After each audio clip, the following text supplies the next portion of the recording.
Muchísimas gracias. Saludo con afecto al doctor Erubiel Ávila Villegas, gobernador del Estado de México. Le agradezco sus palabras, gobernador, su hospitalidad.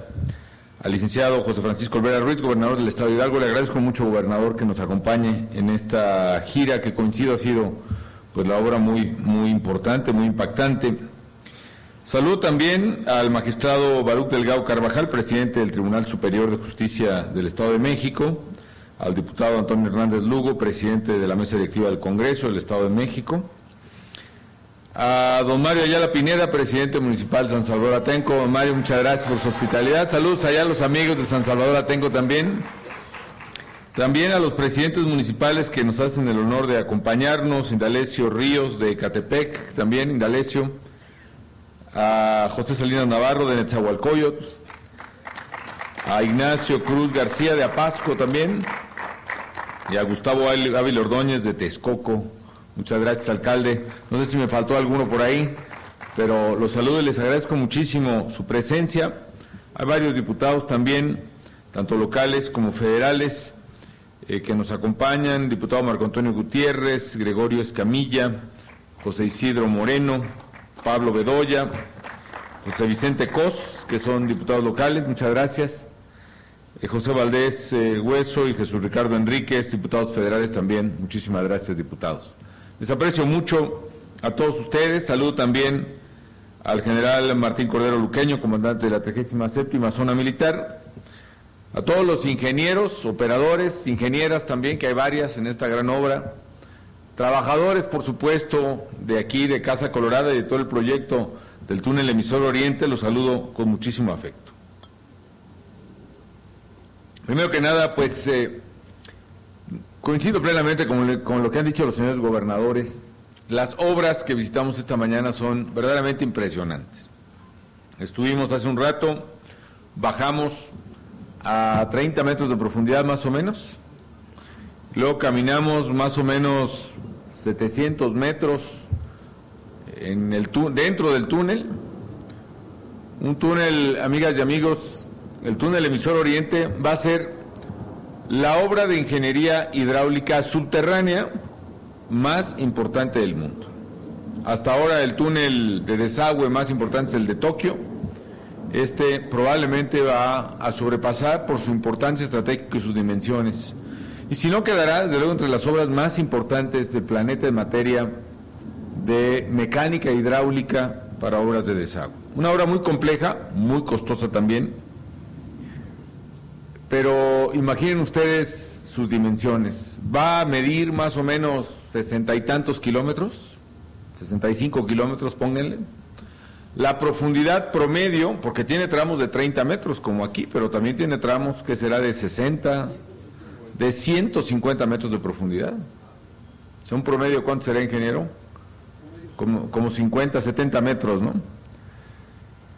Y mide 7 metros de diámetro, pero eso hay que agregarle como otros 2 metros de puro concreto que se le está poniendo. 3 capas de concreto, unos en dovelas, otro en fraguado, en fin. Que total, si desplegáramos todo el anillo así a lo ancho, nos saldrían como 28 o 29 metros de ancho.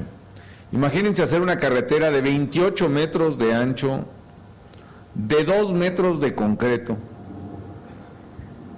a lo largo de 65 kilómetros. Es como hacer la carretera México-Cuernavaca, tiene 3 carriles, ¿no? Más acotamiento. Esta tendría 4 carriles con acotamiento por sentido, con la complejidad de hacerla a un promedio de 50 o 70 metros de profundidad. Ese es el tamaño de la obra que se está haciendo aquí, a varios metros bajo tierra, y que, como decía el gobernador Uribe, pues no se ve, ¿no? No se ve. Probablemente seamos muy pocos los mexicanos que hayamos visto la obra por dentro. Habría que organizar, ingeniero Luege, aquí a los alcaldes, a sus equipos, que se den una vueltita, a los legisladores. Vale la pena, a la gente que esté interesada antes de que el túnel se tenga que cerrar, para conocer las dimensiones de este proyecto. Esta es una solución de largo plazo para el problema de las inundaciones. Sin embargo, el túnel Emisor Oriente, por sus dimensiones, pues va a tener que seguirse construyendo durante varios años. Nosotros esperamos concluir antes de que termine mi administración la primera etapa, que va a liberar, digámoslo así, la parte inundable del Valle de México. Es decir, como bien explicaba el ingeniero Luege, pues la historia vale la pena repetirla. Nuestros antiguos, los padres mexicas, como dice la leyenda, pues llegaron a Tenochtitlan, que era un lago. De hecho, eran por lo menos 4 o 5 lagos interconectados, toda esta zona del Valle de México. Era desde luego el lago de Texcoco el más importante, el lago de Zumpango, que todavía queda pues un vaso importante, el lago de Chalco, el lago de Xochimilco, y por ahí me faltará alguno más. ¿Jalatlaco será? Jaltocan. Esos 5 lagos estaban conectados y hacían toda esta una superficie, porque el Valle de México era como una taza, es una taza en realidad, donde toda el agua que baja y escurre en los lados de la taza de las montañas se queda en el centro. Como los aztecas tenían la consigna sacerdotal de fundar la ciudad donde vieran el águila devorando la serpiente sobre un nopal, eso es lo que hemos aprendido en la historia, pues ahí a medio lago, ahí vieron el águila, pues ahí la fundaron. ¿Está bien? Hicieron sus canales, sus calzadas para poder salir hacia tierra firme, digámoslo así, la gran calzada de Tacuba, la calzada de la Viga, en fin. Y luego los españoles que llegaron dijeron, no, pues donde están los aztecas y encima de ellos, ¿no? Y si ustedes observan, arriba de la casa de Moctezuma, ¿qué creen que construyeron? Pues Palacio Nacional, arriba. Y arriba del Templo Mayor, pues ¿qué construyeron? La catedral. Y ahí toda la ciudad encima de la gran Tenochtitlán. Bueno, con el tiempo, desde ya los tiempos de los aztecas, como tenían muchos problemas de inundaciones, se habrán de imaginar, cada que llovía, subía varios metros el agua. Desde entonces, desde los tiempos de Moctezuma y Huicamina, de los 2 Moctezumas que hubo, el otro era Moctezuma Xocoyotzin, el gran rey de Texcoco, nuestro rey poeta Netzahualcóyotl, diseñó el albarradón, que era un mecanismo precisamente para regular el paso del agua entre los lagos y evitar o minimizar las inundaciones. Digo minimizar porque han de haber sufrido grandes inundaciones los aztecas. Si en la colonia de la Ciudad de México sufrió grandes inundaciones, los propios españoles fueron inventándole maneras de drenar el agua. Y ahí inventaron el Tajo de Nochistongo, que fue, ¿quién fue? Don Enrico Martínez, que pues encontraron como un huequito, una barranquita allá por los cerros que están por Tlanepantla para allá. Sí, por Zumpango y hacia Zumpango, más bien el Tajo de Nochistongo hacia Zumpango, pues por ahí cortaron y sacaron, digamos, un pequeño desagüe. Y luego con el tiempo, sobre todo Porfirio Díaz, hizo el gran canal del desagüe, que ahora sí era lazo, fue el túnel emisor oriente de su tiempo, yo creo, el gran canal del desagüe. Y pues todo el mundo con la idea de sacar el agua del Valle de México, ¿no? Las inundaciones siguieron en la colonia. Un día que vayan al centro de la Ciudad de México, hay un monumento ahí junto a Catedral que marca diversas inundaciones. Aquí en tal año el agua llegó a tal altura, y aquí llegó 3 metros, de ahí todo el centro de la ciudad inundado. De hecho, se cuenta de una inundación, por ejemplo, en el siglo XVII, que para evacuarse, para que se saliera el agua de las calles, se tardó ni más ni menos que ¿qué creen? 2 años. No fueron 2 días, no fueron 2 semanas, fueron 2 años para que la Ciudad de México volviera a ser pues más o menos habitable. En fin, esa es la preocupación que los habitantes del Valle de México han tenido siempre por evitar las inundaciones, que es un poco un desafío a la naturaleza, porque pues el agua llama a su propio cauce, y esto es pues finalmente un lago, ¿no? Creo que la obra de Porfirio Díaz fue un acierto, el canal del desagüe, pero no contaba con un problema que finalmente es el que vino a distorsionar todo el sistema de desagüe de la Ciudad de México. ¿Cuál es? Que cuando se acabó el agua de los lagos y de los manantiales, empezaron los pozos para sacar agua del subsuelo. Y al sacar agua del subsuelo, la Ciudad de México Yo insisto en esta metáfora, si ustedes a un queso fresco le dejan que se escurra todo el suero o se lo sacan, pues para empezar se empieza a hundir de la parte de arriba, ¿no? Y aparte queda todo polvoroso, queda hecho moronas el queso, casi como queso de mi tierra, de Cotija, ¿no? La Ciudad de México se empezó a hundir a la medida que se le fue sacando el agua, y hundir, como dijo el ingeniero Ulveje, 10 centímetros por año es lo que calculamos. Es más, por aquí en el Zahualcoyo, por aquí, había una bomba, allá hay otra en el Monumento a la Revolución, que si la bomba la pusieron así como estas, ¿no? Un poquito más abajo, pero la pusieron a ras del piso, y el tubo hasta abajo está en tierra bien firme, pero en medio le empiezan a sacar el agua, la bomba empezó a salir así del suelo. Y hoy la bomba está como a 15 metros de alto, ¿no? O sea, se ve el tubo y la bomba allá arriba, que no sirve para nada, ¿no? El Ángel de la Independencia, también Porfirio Díaz lo construyó a la altura del Paseo de la Reforma, pero como el Ángel tiene cimentación profunda y Paseo de la Reforma se está hundiendo, varias veces se le han tenido que agregar escalones al Ángel de la Independencia. Por eso de repente los gobiernos todos cerramos por remodelación del Ángel de la Independencia y yo creo que siempre se le pone un escaloncito, ¿no? O le falta el adoquín de abajo, entonces se le pone otro, porque el ángel va saliendo, y así sucesivamente. ¿Qué tiene eso que ver con todo lo que nos trae hoy aquí, amigos? El gran canal del desagüe que hizo Porfirio Díaz era un desagüe, como su nombre lo indica, que llovía, se venía el agua al desagüe y se iba para afuera, a zonas más bajas, entonces el lago de Texcoco, que estaba más abajo, como dijo Luis. Pero como se fue hundiendo la ciudad, haz cuenta, aquí estaba el lago de Texcoco, la ciudad se le siguió sacando agua.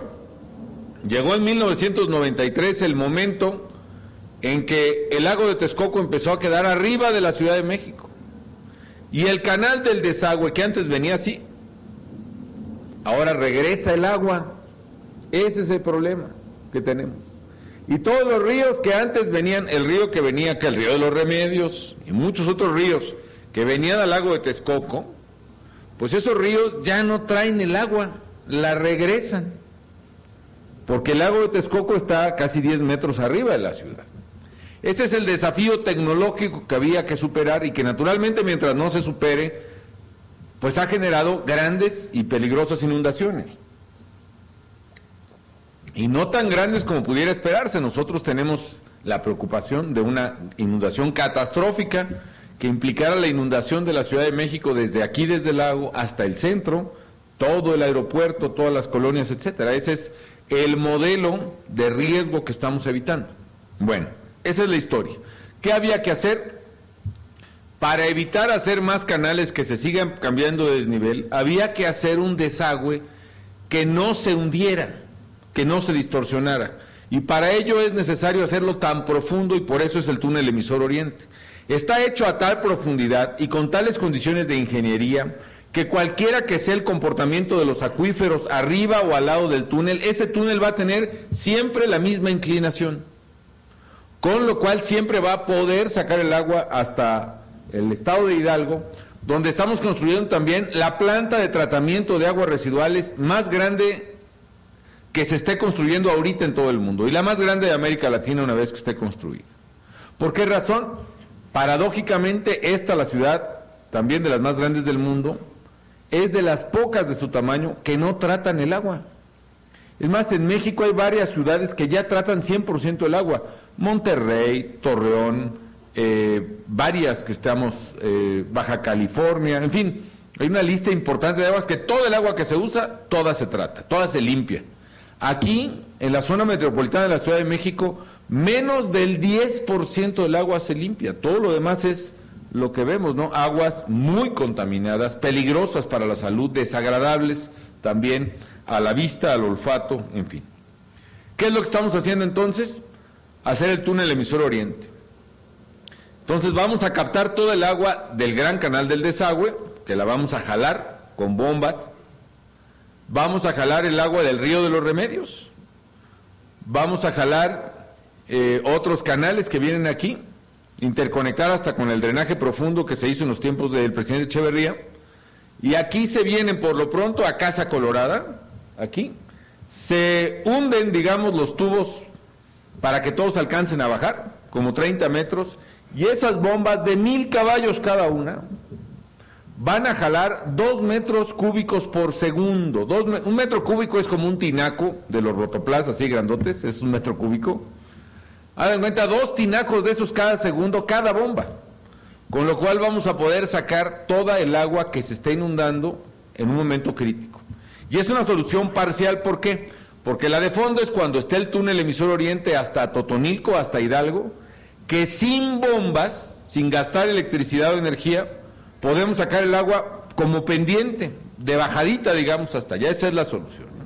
Es la importancia, pues, de Casa Colorada.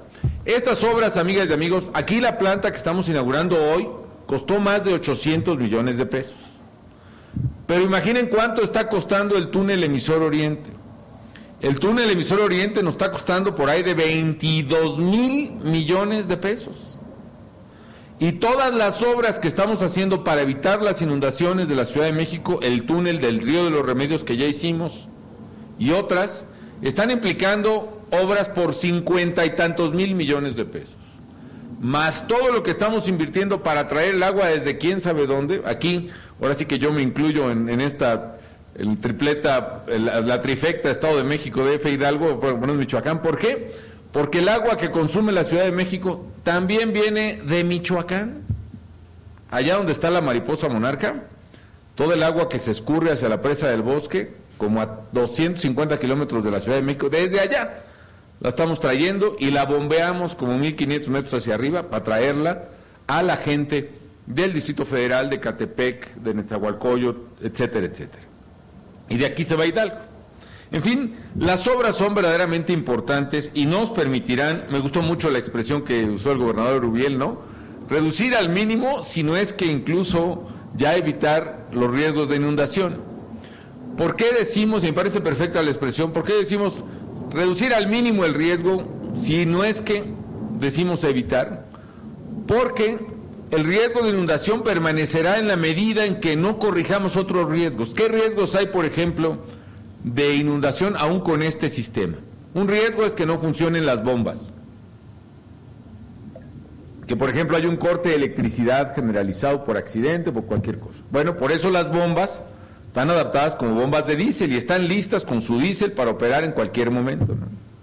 Si se descompone una bomba o un tubo, pues están funcionando independientemente las 20. Pueden dejar de funcionar 5 o 6 si las otras 15 están funcionando. ¿Qué otro riesgo puede pasar? Lo que ya nos ha pasado con el río de la Compañía, me parece. Que se tape la entrada al drenaje y entonces el agua, en lugar de fluir por el túnel que hicimos, se inunde y se tapa con basura. Entonces, esto es bien importante a las amigas, a los amigos alcaldes.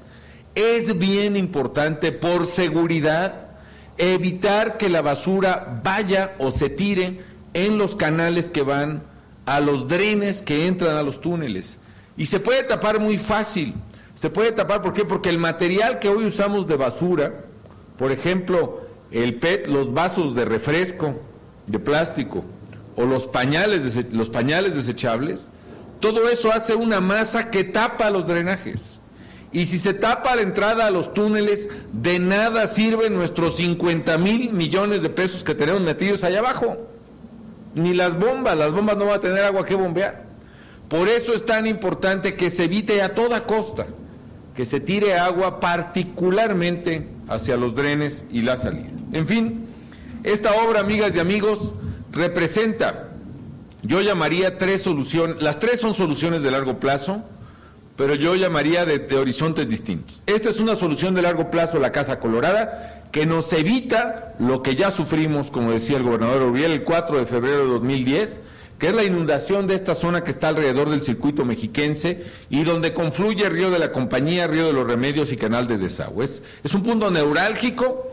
Si podemos sacar toda esa agua que ha inundado Ecatepec y Gustavo Madero, traerla aquí a Casa Colorada, bombearla para afuera o por lo pronto hacia el vaso del lago de Texcoco. Si ustedes pueden ver, pues ustedes saben el tamaño del lago de Texcoco, pero si puedes alumbrar, ingeniero, más con el rayo mágico ahí, a ver.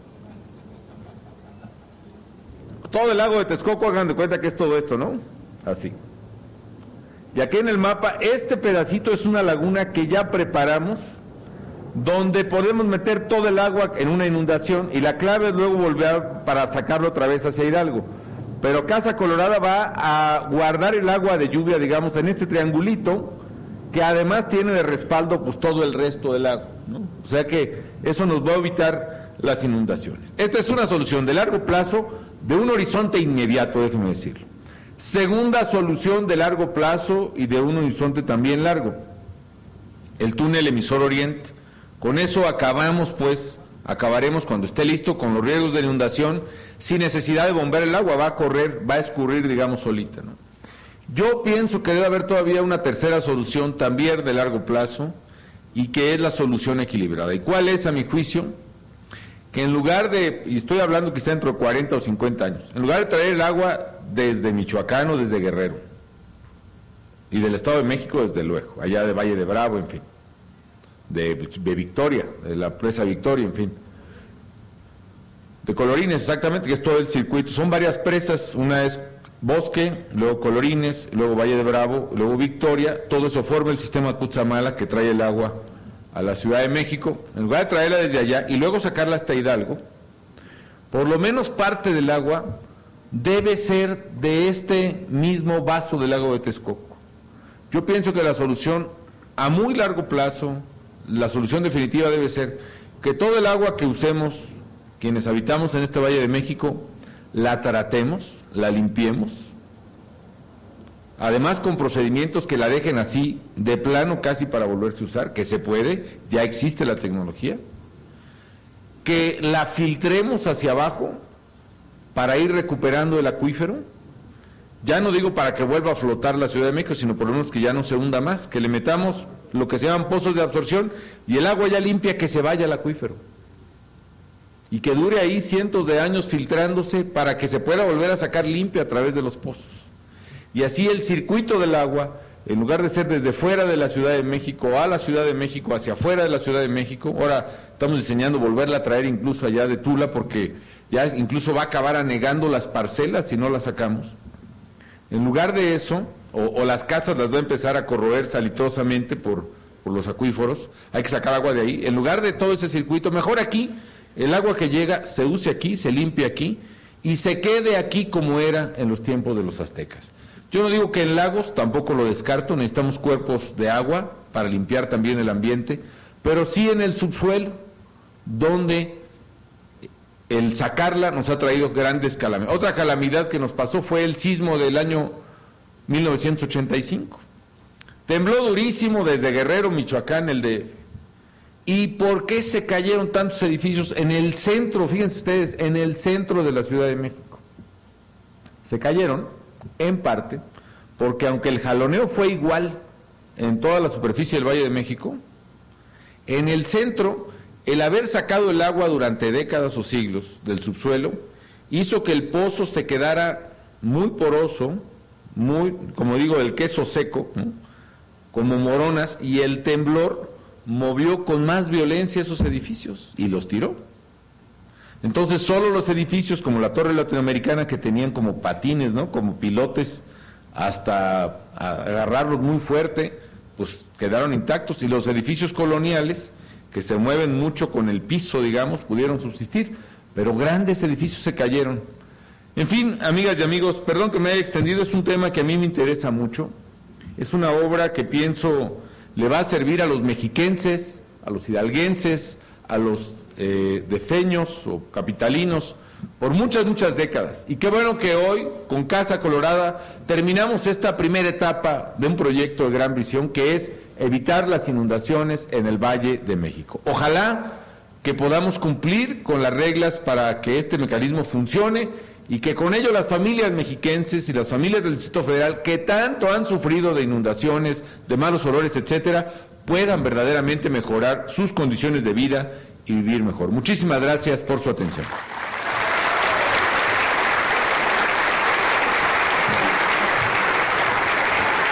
Invitamos al ciudadano presidente de los Estados Unidos mexicanos.